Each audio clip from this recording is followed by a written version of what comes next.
Today on Substance Stories, we're going to be talking about nitrous oxide use and providing you with some key harm minimisation advice. Today I want to talk about nitrous oxide. It's one of the most well-known and most commonly used illicit drugs in the world, yet often it's not even asked about on drug surveys. In fact, it wasn't until 2019 that the Australian National Drug Household Strategy Survey, which is one of the biggest of its kinds, asked about it. And often I would say it's left off most drug surveys, which is really interesting because the ones that do ask about it, it's found to be usually the second most commonly used illicit drug in the Western world behind cannabis. Nitrous oxide has been around for a long time. It's called laughing gas. It was used as an anesthetic for, by dentists and that sort of thing. And it's a very short-acting dissociative drug, right? And the other sort of main dissociative drug that we see people use is ketamine. And why I mention that is because what I've noticed when I talk to people that do use a lot of nitrous oxide, to me, it's really associated with people with trauma histories that are trying to dissociate themselves from their bodies. So the idea of what dissociation is, it's when our mind-body connection dissociates from each other, right? It's sort of that separation. And obviously, if we've had a lot of trauma and it's uncomfortable to be within our body, that dissociation can be really potent. It has a really short effect. It makes your voice go really low. It lasts about 30 seconds and it wears off. And mostly, it's actually not a very harmful drug at all. However, if you're using it chronically and you're getting addicted, which a lot of people do, so Steve-O from Jackass was addicted to it at one stage, a lot of people can struggle with nitrous oxide addiction, then it can be very, very dangerous. And it's dangerous for two reasons. One, because of the effects of the drug itself, and two, because many of the medical community do not know how dangerous it can be, aren't doing the right tests, and are letting you go untreated. So it's not uncommon for me in my private practice to see a lot of people that have had quite crippling disabilities from their nitrous oxide use that aren't being picked up because it's so little known about amongst the medical community. They're not doing the right blood tests. So I'll explain. What happens is excess amounts of nitrous oxide makes our B12 unavailable. And B12 is one of the vitamins in our body. We need vitamins to make proteins, do all sorts of things. B12 is really key in helping our DNA get made, and it's also really key in helping the myelin sheaths around our nerves get made. So the myelin sheaths, if you imagine our nerves are the copper wiring, where we're, like internet copper wiring, the myelin sheaths are rubber that goes around it. And if that gets damaged, then we get all sorts of nerve problems. A famous illness where you get myelin sheath problems is MS. So people with MS have difficulties in their myelin sheath and they get sort of unpredictable and disabling and nerve problems. What nitrous does is it makes that B12 unavailable for our body, but it doesn't drop our B12. So what will happen is if I'm addicted to nitrous and I go to my GP or my physician or the ED and I say, look, I'm worried, I'm getting all these pains, I don't know what's going on, and maybe I don't mention that I'm addicted to nitrous because, we can have stigma around addiction, or maybe I do mention it and they're not aware. They do a B12 level because they know, nitrous thing, and it's normal because I've got normal amounts of B12, it's just biologically unavailable. So they need to do a special test called homocysteine, which is something that B12 helps the body clear, and that'll be elevated, and then you can treat it. But it's very, very common for that to be missed, for someone to say, oh, you've got normal B12, no worries, this must be sort of, an anxiety symptom.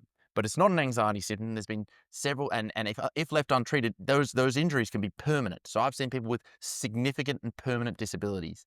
The other thing to keep in mind with it is 95% of the time, if I have a nitrous-induced B12 nerve injury, it's physical pains, it's disability, it's things that I'm going to the physical doctor about. But about 5% of the time, it's purely psychiatric conditions. And that can be psychosis, can look like schizophrenia, can look like intense anxiety. And again, you might go to your psychiatrist and say, I'm having these problems, and they might know about the problem, might not know about the problem of nitrous-induced B12 deficiency, or they might know, but they might not know what the right test is to do. And they say, that's fine, and just put you on an antidepressant or an antipsychotic. In fact, I've seen that before in my career. I've seen someone that was put on high-dose antipsychotics, and she had all these B12 symptoms, and it wasn't until I saw her as a trainee and I said, oh, we need to replace her B12. She needs to be on quite radical B12 replacement as well as these medications, because we stopped permanent sort of brain and nerve injury. So it's really, really important.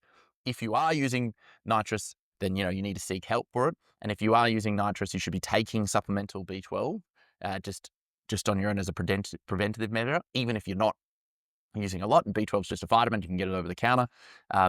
And you mention to your if you get any symptoms, you mention to a doctor that you're on nitrous and you have been using nitrous excessively, and you're worried about your B12 levels, and they could be normal because that's the way that nitrous works, but you do need B12 replacement. So it's really important because it can be really, really dangerous. And as I said, I've seen people that are required to, from all the way from feeding tubes for the rest of their life to wheelchairs. It's incredibly serious injury.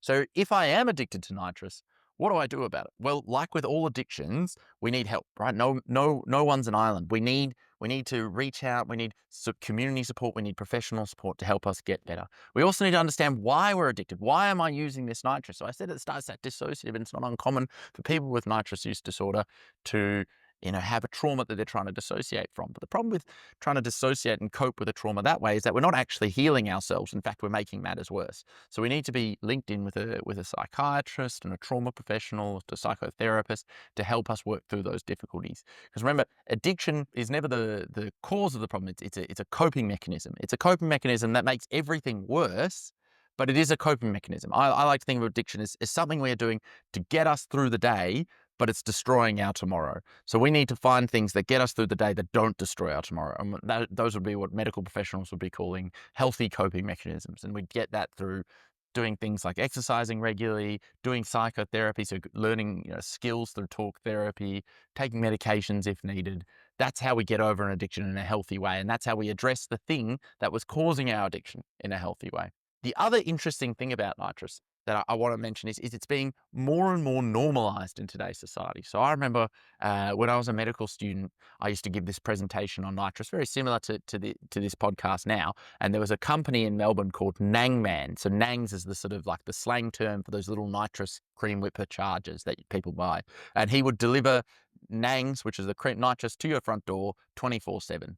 Nangman has since gone out of business in Melbourne, but he's been replaced by a company called Dr. Whip, and they deliver 3 to 5 litre canisters of nitrous. So 10 years ago when I was a medical student, people were buying 30 ml capsules of nitrous, and now people are buying 5 litre canisters of nitrous. So the use, we have no way of knowing how much nitrous is being consumed because this is, something that's unregulated and we don't know. But colloquially, I can look at the people that are delivering it 24/7, and they used to be delivering little small amounts, and now they're delivering huge cylinders, which is incredibly worrying. And I think that especially younger people, there is an idea that nitrous is a sort of a harmless drug that's been around for a long time and doesn't cause harm. And we're seeing worse and worse side effects from it. The other thing I should mention about nitrous is because it prevents our B12 and B12 makes DNA, it's incredibly harmful to have if you're pregnant. So it's not something that we'd ever give to a pregnant person because it can harm the fetus. And that's really, really important. So if you're thinking about getting pregnant or you are pregnant, something to completely stay away from. The other harm minimization thing I have to mention is I said that they come in those cream whipper chargers, and it's not unusual for people to have those cream whipper canisters and just inhale directly from the canister. But this is not something that was designed to be inhaled from. This is something that is designed to whip cream, and it's really not safe for human consumption. And the best way to find out about this is if you put it into a balloon and then inhale from the balloon, which is the other main way that people would do it, rattle that balloon. And often you'll hear little pieces of metal rattle around in that balloon because these are not designed for human consumption. There are often little flakes of metal. So it's really, really important to put a covering over that thing if you're putting into a balloon or if you're inhaling, to just filter out all those heavy metals that are in that canister. Otherwise, it can absolutely get little specks of metals in your lungs, which obviously you don't need me to tell you is a terrible thing to have. So nitrous is in no way just a safe, harmless drug that I think a lot especially younger people think is quite dangerous, and it needs to be taken seriously. And if you do have a problem with nitrous addiction, this should be your moment to reach out for help, because it is a very serious thing that definitely requires help for. Thank you so much for listening.